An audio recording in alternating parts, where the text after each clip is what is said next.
Prince Charming ko? I think he's the one for you. Gusto ko siyang nakikita na papaligiran ng mga ulap. Pakiramdam ko, nasa ulap na din ako. Bahay ba yun? Bakit parang familiar sa akin? Lagyan mo ng bulaklak to. Para saan yun, Lola? Para kay Prinsipe Almiro at sa babaeng nililigawan niya. Kay Lara. Gusto sana kitang imbitahan. Saan? Ano yun? Mukhang bigati nakatira dito. Kailangan hadlangan mo. Hindi siya maaari makahanap ng iba. Okay lang siya. Kapag kasama ko si Almiro, pakiramdam ko, ligtas ako. Malayo sa panganib. Hoy! Ginagawa mo dito, ha? Hoy, magnanakaw! Bitiwan mo yan! Panginoon! Sino ka? Wala mo sila! Kundi paparilin ko to! Lara! Lara!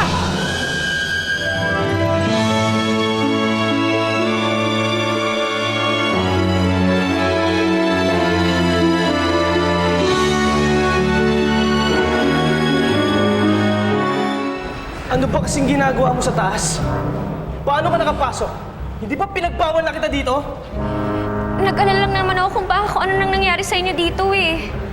Dapat hindi ka na nangyalam. Tingnan mo yung nangyari sa'yo, munti ka pa mapahamak. Alam mo, tigas kasi ng ulo mo eh. May sa demonyo kayo! Nakita ko kanina, pinalipat niyo yung paso papunta sa akin! Hoy! Hindi ano? Ikaw nga itong mukhang demonyo eh! Okay ka lang? Oo nga.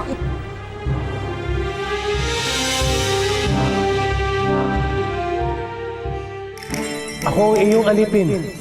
Handang gawin, ano mang inyong hilingin. Ano inyong hiling, mahal na Panginoon? Hindi ka totoo. Imahinasyon lang kita. Bumalik ka ulit! Ayaw! Ayaw na! Ayaw!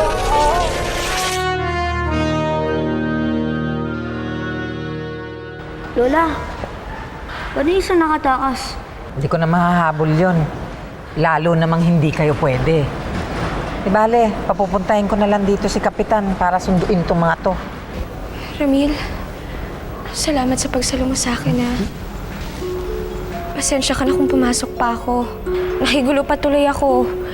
Hayaan mo pag sinabi sa akin ni Almiro na sa labas na lang ako ng bahay, doon na lang talaga ako. Wala nang susunod. Dahil ito na ang huling beses sa pagpunta mo dito. Ano?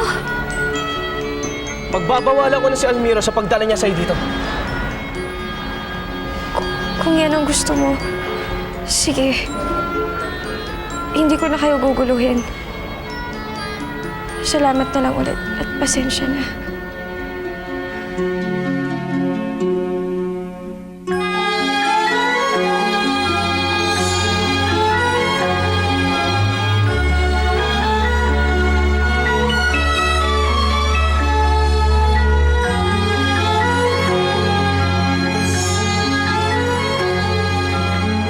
Lara! Lara, sandali! Almiro, pasensya ka na. Hindi na ako nakapagpaalam sa'yo, ha. Hindi na rin kasi kita nakita sa loob, eh. Ano kasi? Nasa kusina ako, tinali ako ng mga magnanakaw. Ah, nasaktan ka ba? Mabuti naman. Pero, Almiro, kailangan ko nang umalis. Ayoko pa kasi lalang magalit sa akin yung pinsan mo. Narinig ko nga kung paano kanya sinigawan eh. Hindi ko nga alam kung bakit siya ganun. Naiintindihan ko naman siya, Almiro. Hindi, Lara. Wala siyang modo. Almiro, ako ang wala sa lugar. Sinabi mo na nga sa akin na huwag ako pumasok, diba? Pero nagpumilit pa rin ako. Tingnan mo tuloy nangyari sa akin. Pero Lara, hindi mo naman kasalanan na pinunteriya ka ng mga magnanakaw. Pero hindi pa rin dapat ako naghimasok. Almiro, alam ko ang pinanggagalingan ni Ramil. At ayaw niya ako mapahamak. Lara, hindi. Ayaw niya sa'yo. Galit siya sa'yo. Hindi. Almiro, may malasakit siya sa akin. Sinagip na nga ako eh. Hindi siya masamang tao, Almiro. At gusto ko siya maging kaibigan. Hindi. Lara, hindi maaari. Bakit naman hindi?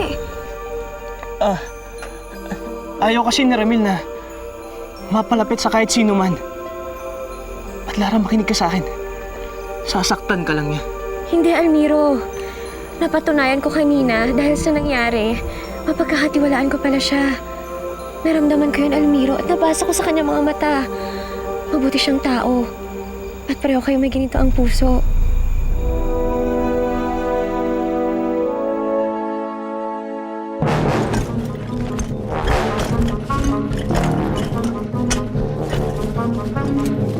Wala na.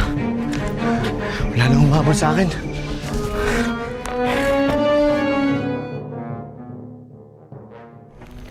Uy, ano yan? Parang di ka pinakain tsaka pinainom ni Almiro ah. Pinasok kasi sila ng magnanakaw, kaya hindi kami nakakain. Ganon? Date na, naging bato pa, malas.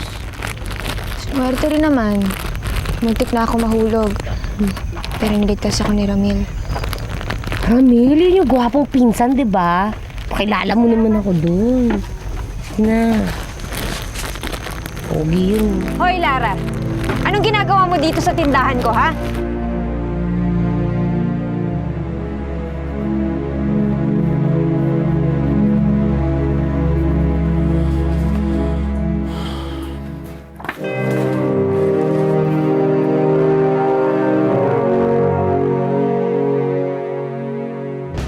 Bakit hindi ko maalis sa isipan ko ang bahay na to?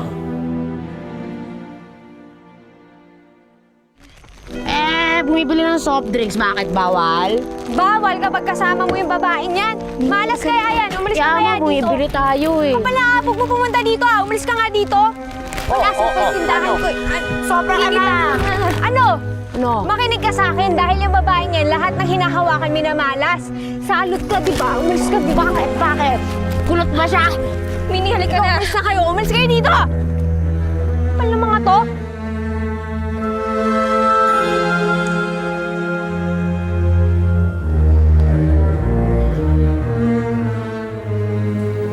Bakit parang hinahatak niya ako? Sino kaya nakatira dito?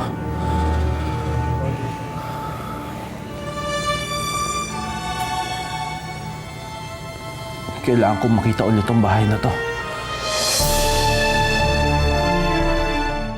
Winner ka na sana kay Lara kanina, kamahalan. Kaya lang yung mga buwis na mga wagnanakaw na yun, ano?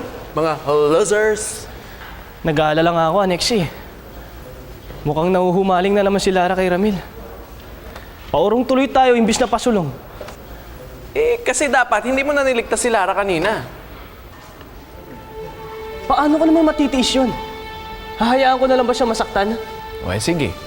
Eh kung siya naman ang tuluyang mahulog sa gwapo mong anyo, paano na yung sumpa ni Bawana? Saan ko nga ba napulot to? Saan ba kasi ito nang galing? Bambi! O bakit nila mo na naman yan? Oh, ate! Ano nangyari? Inaway ako ni Lourdes sa tindahan nila. Bakit? Alam mo naman yun, mainit ang ulo sa atin. Hanggang ngayon, abot langit ang galit nila kay Inay. Grabe na talaga yung Lourdes na yun. Nung bumisita siya kay Nachang, walang tigil na ang pagpaparinig sa akin. Sinisisi nun si Inay sa nangyari kay Junior. Bakit pati tayo inaaway niya? Anak lang tayo. Ang Inay naman kasi. Kasalanan niya lahat to. Bambi, huwag kang magsasalita ng ganyan. Totoo naman ah. Pumatol kasi siya sa may asawa. Kaya siya minalas. Pati tayo, damay. Bambi, tama na. Masama lang ang loob ko sa kanya, ate. Nagagalit ako kay nanay. Kasi tayo yung pinagbabayad niya sa mga pagkakamali niya. Bambi, mali yan.